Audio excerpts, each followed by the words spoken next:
साथियों, super TET other exam channel पर आपका स्वागत है। साथियों, हमारा प्रयास आपकी सफलता। साथियों, आप किसी भी तरह की कंपटीशन की तैयारी कर रहे हो तो हमारा प्रयास आपकी सफलता में बेजोड़ साबित होगा। फिर चाहे वो सुपर टेट हो, चाहे एसएससी हो या अन्य कोई भी एग्ज़ाम हो, सभी में ये बहुत ही महत्वपूर्ण क्लासेस हैं। तो आज हम फिर आपके लिए गणित का तीसरा एपिसोड लेकर के प्रस्तुत हुए हैं। तो ज़रा चलते हैं, देखते हैं, उन सवालों को हल करिए। पहला प्रश्न है, किसी आयत की लंबाई व चौड़ाई में 10% वृद्धि करने पर आयत के क्षेत्रफल में कितने प्रतिशत वृद्धि हो जाएगी। कह रहा है कोई आयत है और उस आयत की लंबाई और चौड़ाई दोनों में 10% की वृद्धि किया जाता है। तो ये बता रहे हैं, नहीं, लंबाई और चौड़ाई में 10% वृद्धि करने पर आयत के क्षेत्रफल में क्या मतलब जो है डिफरेंस होगा, यही कह रहा है। तो पहला प्रश्न हमारा ये है, तो इसको हम लगाते हैं।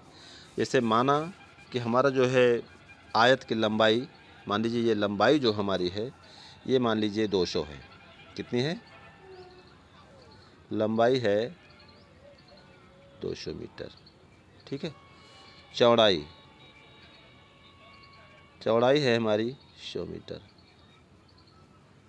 ठीक है। तो अब लंबाई और चौड़ाई दोनों का जो है हमारा जो क्षेत्रफल होगा कितना होगा, ज़रा देखते हैं। क्षेत्रफल लंबाई और गुणे चौड़ाई, यानी आयत का क्षेत्रफल आप सभी लोग जानते हो कि लंबाई गुणे चौड़ाई होता है। तो लंबाई कितनी है 200 और गुणे चौड़ाई कितनी है 100। तो बराबर कितना हुआ 200 ये हो गए और 2 जीरो ये हो गया, यानी कुल मिला के हो गया 20,000 वर्ग सेंटीमीटर। तो 20,000 वर्ग सेंटीमीटर हो गया। अब इसमें क्या कह रहा है, इसमें कह रहा है कि लंबाई और चौड़ाई दोनों में 10% वृद्धि कर दी जाए। अब दोस्तों, अगर हम 200 में हम 10% वृद्धि करेंगे तो कितना हो जाएगा 200 में, पहले हम 100 में कर लेते हैं,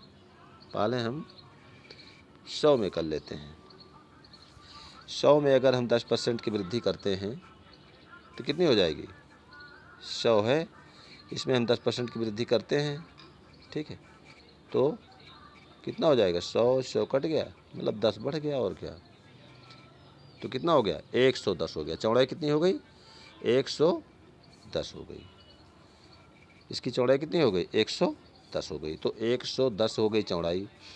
अब इसी तरीके से 110 जब चौड़ाई इसकी हो गई तो अब एक चौड़ाई हो गई 110 और इसकी जो वो है लंबाई कितनी हो गई भाई, ये 200 है, देखो 100 थी तो 110 हो गई। फिर लंबाई कितनी हो जाएगी, लंबाई कितनी हो जाएगी, लंबाई हो जाएगी 220, चूँकि जो है चौड़ाई के 2 गुना है। तो जब लंबाई हमारी 110 हो जाएगी 100 की, तो लंबाई हमारी 200 की 220 हो जाएगी।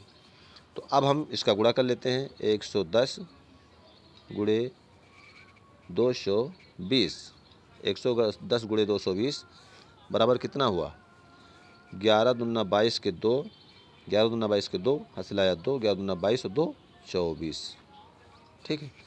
और यहाँ पर हमारे 2 शून्य के, यानी 24,200 हो गया। और यहाँ पहले हमारा कितना था 20,000।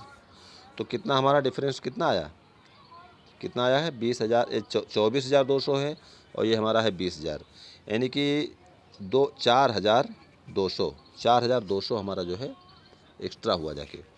10% वृद्धि करने पर हमारा 4,200 हुआ, 4,200 और पहले कितना था 20,000, इतना था ना। तो 100 पर कितना होगा 1000, ठीक है। अब ऊपर बचा 42, नीचे बचा 200। 42 को फिर एक बार काट दीजिए, 2 दूना 4 और 2 एकम 2, 21 हो गया। नीचे 2 एक कम 2, 2 एक कम 2 शून्य शून्य 2 शून्य शून्य 200, यानी 100 पर हमारा हो गया 21। 100 पर कितना हो गया 21। तो हमारा जो है इसका ऑप्शन कौन सा है? Option number B is the right. कौन सा है? Option number B is the right, क्योंकि जो है इसका हमारा 21% आ रहा है, यानी किसी आयत की लंबाई और चौड़ाई में 10% वृद्धि की जाती है तो उसका जो क्षेत्रफल है वो हम उसमें वृद्धि होगी 21%। कितनी होगी? 21%। चलते हैं हम नेक्स्ट क्वेश्चन पर। अच्छा, अगला क्वेश्चन देख लीजिए। एक आयत की लंबाई में 25% की वृद्धि होती है तो चौड़ाई में कितने प्रतिशत की कमी कर दी जाए कि क्षेत्रफल एक समान रहे? अब देखिए ये प्रश्न थोड़ा बदल दिया हमने। इसमें क्या है? पहला है 25% की लंबाई में 25% की वृद्धि। लंबाई मान लीजिए 200, चौड़ाई मान लीजिए 100। इसमें 25% की वृद्धि कर देंगे तो कितना हो जाएगा? 25% की वृद्धि करेंगे तो हो जाएगा 250 हो जाएगा। भाई 100 में 25 बढ़ता है तो 200 में 250 हो जाएगा। इसके लिए हम एक ट्रिक बताते हैं तुमको, बहुत आसानी से लग जाएगा, बहुत आसानी से। इसमें आपको जो है ज़्यादा तिकड़म करने की आवश्यकता नहीं है। इसमें जो ऊपर लिखा है 25, ऊपर जो लिखा 25 इसको ऊपर लिख दीजिए 25, ठीक है। और फिर नीचे लिखा है वृद्धि। अगर वृद्धि होती है तो 100 में हम जोड़ देते हैं। भाई वृद्धि 25% का मतलब होता है 100 में 25, तो हम 100 में 25 जोड़ देंगे, 100 में 25 जोड़ देंगे। अच्छा, अगर यहीं पर कमी होती तो क्या करते हैं? 100 में से हम 25 घटा देते। क्लियर? और इसको फिर हम गुणा कर देते हैं 100 से। क्लियर? अब क्या हुआ? अब 25 बटा कितना हुआ? 125। कितना हुआ? 25 बटा 125। 25 बटा 125 और गुणे कितना है? 100। काट दीजिए आराम से। 25 एक कम 25 और 25 पंचे 125 हो गया। 5 एक कम 5 और 5 दूनी 10 और ये वाला शून्य। कितना आया? 20%। कितना आया? 20%। इसका मतलब ऑप्शन कौन सा सही है? क्वेश्चन नंबर 2 का क्वेश्चन ए ऑप्शन जो है एकदम राइट है। आशा है कि सवाल जो है आपको अच्छे से समझ में आ रहे होंगे।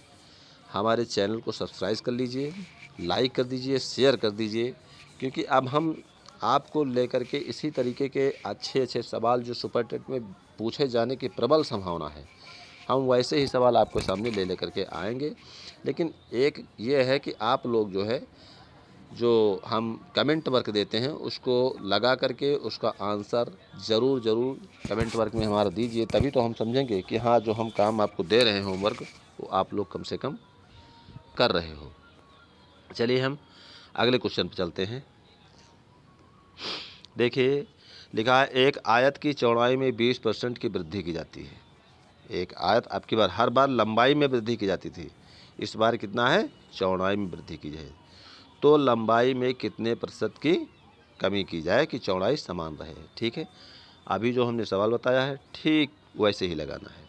क्या करना है? हमने कहा था कि 20% की वृद्धि, तो 20 हम ऊपर लिख देंगे और जब वृद्धि होगी तो 100 में हम 20 जोड़ देंगे, 100 में 20 जोड़ देंगे और फिर इधर आगे लिख देंगे हम 100। ठीक है, बराबर क्या करेंगे? ये हो जाएगा ऊपर 20 और नीचे कितना हो जाएगा? 120। कितना हो जाएगा? 120 और गुणे कितना हो जाएगा? 100। अब काट दीजिए। देखो 20 एक कम 20 और 20 छक्का कितना होता है? 120। तो कितना हुआ? 100/6। कितना हुआ? 100/6। अब जब 100/6 हो गया है, ठीक है, 100/6 तो हम देख लेते हैं, 6 के भाग देकर 100 में देख लेते हैं। 6 कम 6, 10 में 6 गया 4 शून्य, 6 पंचे 30, 6 चौक 36, 6 चौक 36। उत्तर आ गया तुम्हारा 4। अब देखिए काट दीजिए इसको। 2 एक कम 2 और 2 2 तियाँ 6, मतलब कितना आया? 16 सही 2/3%। किस में है आंसर?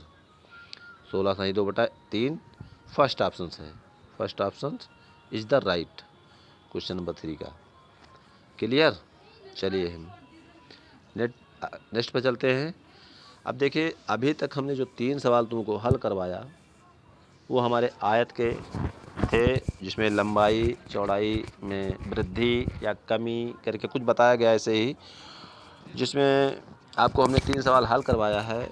आपको उम्मीद है कि पूरी तरह से आपके समझ में आ गया होगा। अब हम थोड़ा इस सवाल का जो है बदल रहे हैं, वो आयत क्षेत्रफल की बजाय हम चल रहे हैं चक्रवृद्धि ब्याज पर। देखिए सवाल पढ़िए। यदि कोई धन चक्रवृद्धि ब्याज की दर से 15 वर्ष में 2 गुना हो जाता है तो वह धन 8 गुना होने में कितना समय लेगा? इसको बहुत ही आसानी से लगाएंगे, ध्यान दीजिएगा जैसे हम करते हैं। देखिए, हमारे पहली बात तो यह है कि जब पढ़ने बैठो हमसे तो बिल्कुल एकदम ध्यान मग्न होकर के कहीं अलग आपका ध्यान नहीं होना चाहिए, बहुत मज़ा आएगा। अगर अलग ध्यान रखोगे बाद में समझ नहीं आएगा तो कहोगे हाँ पढ़ा नहीं पाते सही से। तो इसलिए देख लीजिए, इसको क्या करेंगे, इसमें कुछ नहीं करना है। इसमें तुमको लिखना है 2 गुना, यहाँ लिखना है गुना, यहाँ गुना लिखना है। क्या लिखा है? 2 गुना, ठीक है। और फिर लिखा 8 गुना, फिर 8 गुना। अब 8 गुना को हम 2 में वो कर लेंगे, वर्ग कर लेंगे, मतलब 2 के जो है 2 के खंड कर लेंगे। तो 2 दूना 4 दूना 8, यही तो हुआ। कहने का मतलब यह है कि 2 पर 3 की घात हो गई। कितनी हो गई? 3 की घात हो गई। अब हमको कुछ नहीं करना है, अब हमको सीधे जो घात है 3 उसको गुणा कर देना है वर्ष से, यानी कि कितना वर्ष है? 15 से। तो 15 तियाँ 45, आंसर तुम्हारा आ गया। तो क्वेश्चन नंबर 5 का right answer option number B. चलिए नेक्स्ट पर चलते हैं। यदि कोई धन 5 वर्षों में 3 गुना हो जाता है तो वह धन कितने वर्षों में 9 गुना हो जाएगा? कोई धन 5 वर्षों में कितना हो जाता है? 3 गुना। तो वह धन कितने वर्षों में 9 गुना हो जाएगा? ठीक है, बिल्कुल वैसे ही लगाना है, आपको कुछ नहीं करना है। गुना इधर लिख देना है, गुना कितना है? गुना 3 गुना। फिर कितना लिखा है? 9 गुना, 9 गुना। अब 3 के हम गुणनखंड कर लेंगे, 9 में कितने आएंगे? 3 गुणे 3। इसका मतलब क्या हुआ? इसका मतलब 3 में हम 2 का घात कर देंगे भाई। 3 का 2 बार गुणा है, 3 गुणे 3। इसका मतलब हम 3 में 2 की घात करेंगे। और हमको घात में किससे गुणा करना पड़ता है? अभी बताया वर्षों में। कितना वर्ष है? 5 वर्ष। तो 5 दूनी 10, 10 वर्ष है किसी ऑप्शन में? देखिए फर्स्ट ऑप्शन में है, यानी क्वेश्चन नंबर 6 का first option is the right. चलते हैं हम नेक्स्ट पर। अब देखिए ये कमेंट वर्क है, इसको समझ लीजिए। हमने जब ये सवाल समझाया जो है ठीक वैसे ही लगने हैं। किसी आयत की लंबाई में 10% वृद्धि की जाती है तो चौड़ाई में कितने प्रतिशत की कमी की जाए कि क्षेत्रफल एक समान रहे? फर्स्ट ऑप्शन है 21 सही 1/10, 21 सही 1/10%। बी नंबर है 11 सही 1/9%। सी नंबर है 9 सही 1/11%। और डी नंबर हमारा है 20%। ठीक है, ये सब प्रतिशत में है, ये सब काहे में है? प्रतिशत में है भैया, ये सब है प्रतिशत में। अब देखिए क्वेश्चन नंबर 2। यदि कोई धन 4 वर्षों में 5 गुना हो जाता है तो वह धन कितने वर्षों में 125 गुना हो जाएगा? ठीक है, दोनों सवाल लगा के कमेंट वर्क में है छाप दीजिए और दिखा दीजिए कि हाँ आपके भी जो है दिमाग है, क्योंकि हमने बताया भी सवाल समझ में आ गए होंगे। तो अपनी बुद्धि का प्रदर्शन करते हुए कमेंट बॉक्स में छाप दीजिए। चलिए अगले नेक्स्ट वीडियो में हम फिर मिलेंगे, तब तक के लिए जय हिंद।